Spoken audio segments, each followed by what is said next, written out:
Faltando um ponto ou uma vitória para o Santos se sagrar campeão da Série B, já que o acesso já foi garantido com a graça do Senhor, não dá para não imaginar ou não dá para não querer pensar o que vai ser esse time no ano que vem. Quem vai comandar esse time? Quem vão ser as peças principais desse elenco? Agora é o momento de maior especulação que a gente tem na temporada, porque começa a surgir nome de tudo que é lado. Nessa semana não foi diferente. Se na semana passada o nome que surgiu era do Neymar, voltando em janeiro, rescisão com o Al Hilal, essa semana é o possível chapéu que o Santos pode dar no Cruzeiro para ter o Gabigol. E também o Santos pode estar bem avançado em negociações com o Pedro Caixinha, ex-técnico do Red Bull Bragantino. Eu vou trazer as minhas opiniões a respeito dos dois nomes e ponderar alguns pontos que eu tenho a respeito de cada um deles e por que acho que é bom e por que acho que é ruim. Mas antes de começar essa análise, eu peço para você se inscrever no canal. A gente já tem mais de 1.900 pessoas por aqui, então eu queria primeiro agradecer todo mundo que está por aqui, que vem assistir os vídeos, mas também pedir para você que ainda não é inscrito, que gostou desse vídeo, além de você ter dado o seu like, você pode também se inscrever. E isso me ajuda bastante. Os vídeos estão ganhando cada dia mais visualizações, mas eu vejo que as pessoas que assistem não são inscritas, então peço para você me dar essa força aí e ajudar o meu canal do Santos a crescer um pouquinho mais a cada dia. Beleza? Bom, vamos lá. Pedro Caixinha.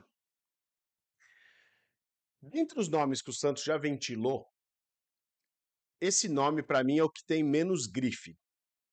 Mas isso não quer dizer que ele seja um técnico ruim ou de um patamar inferior ao que o Santos deveria buscar. O fato dele ter feito um ano de 24 muito ruim no Red Bull não invalida a ótima temporada que ele teve em 23. E por que eu estou usando esse parâmetro para comparação? Porque o time de 24 do Red Bull sofreu muito com perdas de jogadores ao longo da temporada por negociação e o Red Bull não teve a ambição necessária para continuar brigando lá em cima na tabela para repor esses caras. Talvez por uma proposta do próprio clube, proposta de objetivo mesmo, de empresa. O Red Bull quer revelar e vender. Talvez ele não queira ainda entrar num patamar de briga por título e nem nada disso, ou pelo menos de ficar reinvestindo dentro do clube para poder entregar um resultado dentro de campo maior. Mas o time de 23 do Caixinha era muito bom. Era um time intenso, era um time que marcava muito a saída de bola, era um time que movimentava muito bem, era muito rápido, muito consciente dos movimentos que fazia dentro de campo. Peguem o vídeo de 2023, quando o Red Bull enfrentou o Santos na Vila, e vocês vão ver o que eu estou falando. Foi um amasso que o Red Bull deu em algum momento dentro do time do Santos e tinha muito dedo da montagem desse time que o Pedro Caixinha trazia naquele momento, com um elenco mais bem montado. Depois isso acabou se perdendo, e aí tem a questão também dos ciclos que vão passando, com o tempo ali as coisas não acontecem mais do jeito que a gente gostaria, e por isso ele acabou não tendo um 24 tão bom assim. As características que eu vi no Bragantino naquele jogo de 23 são as que me encorajam a pensar que ele poderia ser um bom nome dentro do Santos. O Santos tem um time que tem por característica ser veloz na transição, tem muitos jogadores da base que podem ser aproveitados no time principal como titulares e que dariam não só qualidade técnica, mas essa velocidade de movimentação que o Bragantino tinha. O Santos tem jogadores experientes que poderiam segurar a estrutura principal desse time e saberiam tirar até mais e conseguiriam tirar até mais coisa do que o Fábio Carille consegue atualmente.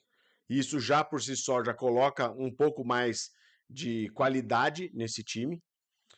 E principalmente ele vem de uma escola diferente. Primeiro, o cara é de fora, então ele já vem com uma mentalidade um pouco diferente. Conhece o mercado brasileiro e conhece como os times daqui jogam. Isso já ajuda numa adaptação.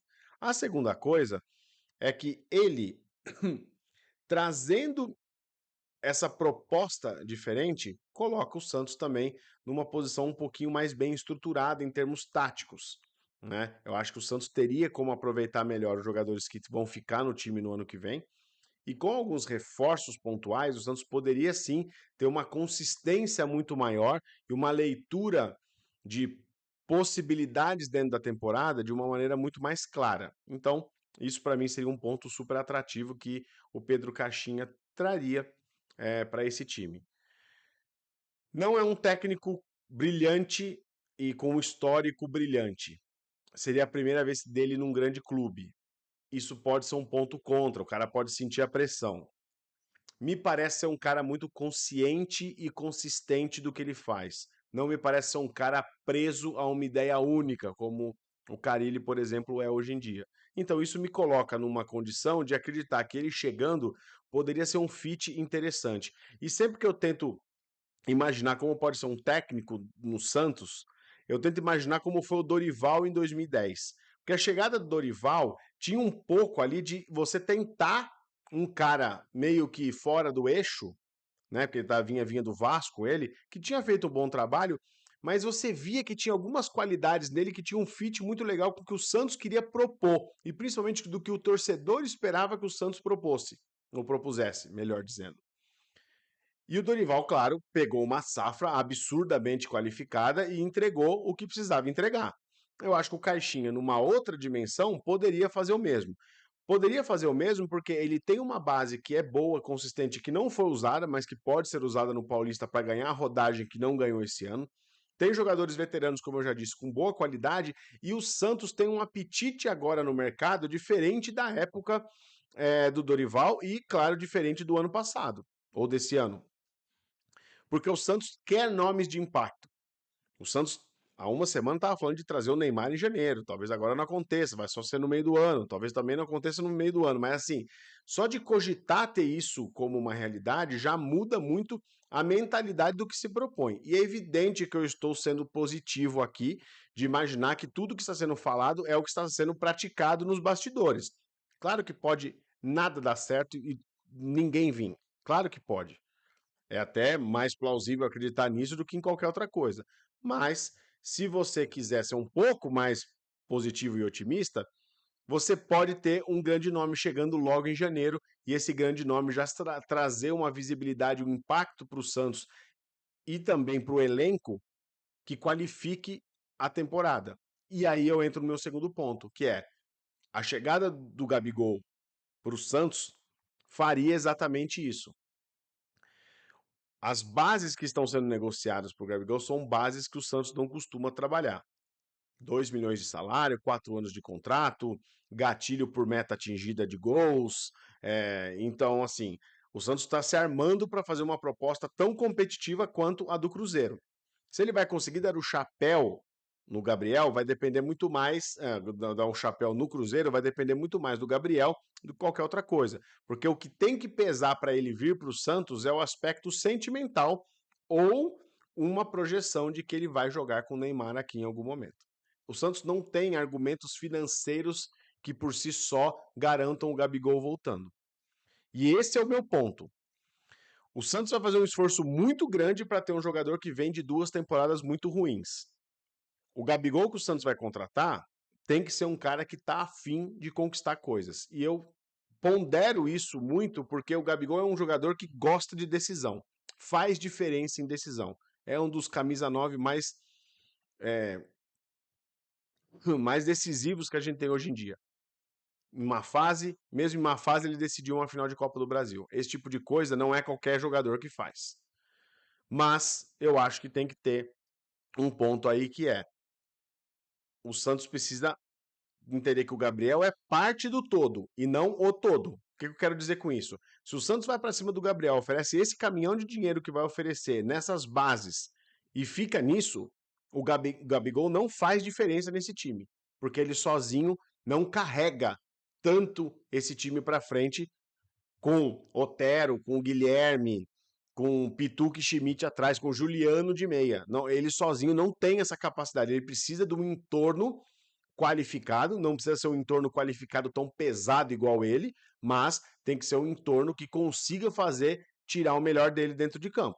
Então o Santos, se vai colocar o Gabigol como uma grande peça de reconstrução O cara vai abrir a cápsula lá da camisa 10, vai vestir a camisa 10, vai ser impactante, vai entrar na Vila Belmiro e tudo mais. Beleza, não pode parar aí.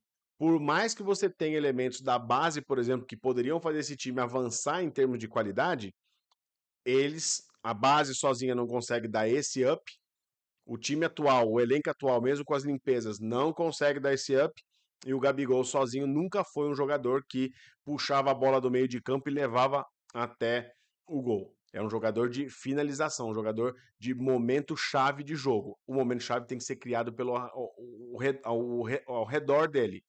Não à toa ele tinha Bruno Henrique, Michael, Arrascaeta, enfim, todo mundo que o Flamengo tinha lá para dar condições para ele. Mesmo assim, ele não vinha bem. Então, o Santos tem que ser muito consciente nessa escolha. Trazer o Gabriel sozinho não resolve. Tem que ter um entorno forte. Que seja, não vai trazer o Neymar agora, mas vai trazer o Ganso para ser um cara que vai municiar ele no ataque. Tem que se pensar nisso tudo. A gente vai criar um sistema de jogo para o Santos, e aí o Caixinha tem que resolver isso, que vai jogar muito no contra-ataque para acionar muito a movimentação que o Gabigol proporciona no ataque. Beleza, então precisa de mais peças para fazer esse acionamento, porque jogar com Otero e Guilherme na Série A não é a mesma coisa do que jogar na Série B. Podem compor elenco? Podem, mas eles não vão poder ser a válvula de escape para esse time no momento de necessidade. Então, é importante que o Santos comece a se reconstruir de baixo para cima, e quando eu falo de baixo é pela base, ou seja, traga um técnico que entenda o que o elenco que ele tem na mão pode proporcionar dentro de campo, entenda as fragilidades, pontue essas fragilidades para que o Santos se reforce, coloque a base para jogar finalmente, coisa que o Carille não fez, e como cereja desse bolo, você tem um cara como o Gabigol para conseguir levar, pelo menos num primeiro semestre, o Santos um pouco mais longe dentro das competições que ele vai jogar. A partir daí, de novo, você vai olhar para dentro, ver o que funcionou, o que não funcionou, por exemplo, no Paulista, e você reforça esse time para o brasileiro. E aí você conta, por exemplo, com que os deuses do futebol liberem o Neymar lá no meio do ano para que ele possa voltar para cá. É mais uma peça. A analogia Gabigol e Neymar ela é muito parecida nesse ponto. Se você fala que o Neymar sozinho não conseguiria fazer esse Santos mudar e ser competitivo e brigar por título, e não faria mesmo sozinho, por melhor que ele fosse, o Gabigol também não consegue fazer isso. Ele tem que ser peça de uma engrenagem bem montada. Acho que o Pedro Caixinha consegue montar uma boa engrenagem. E aí o que você tem que fazer é melhorar a qualidade das peças que você tem. Fazendo esses três movimentos, eu consigo acreditar que 2025 vai ser um pouco melhor. Mas conta pra mim nos comentários o que que você acha. Você acha que só o Gabigol sozinho, de camisa 10, para fazer gol, e ele é muito melhor que qualquer outro atacante que a gente tenha no elenco, é suficiente? Precisa de mais? O Gabigol seria a sua escolha com essas bases de investimento? Será que não vale investir em outros caras com um valor menor? Será que tirar fora do Santos o Furt, o Morelos, o Juliano e o Bigode não abriria espaço de 2 milhões para o Santos contratar muito melhor? Esses pontos aí eu deixo para vocês me trazerem nos comentários. Peço de novo para vocês curtirem o vídeo. Tô de volta no pré-jogo do título no próximo sábado. Um bom feriado para você. Um abraço. Tchau.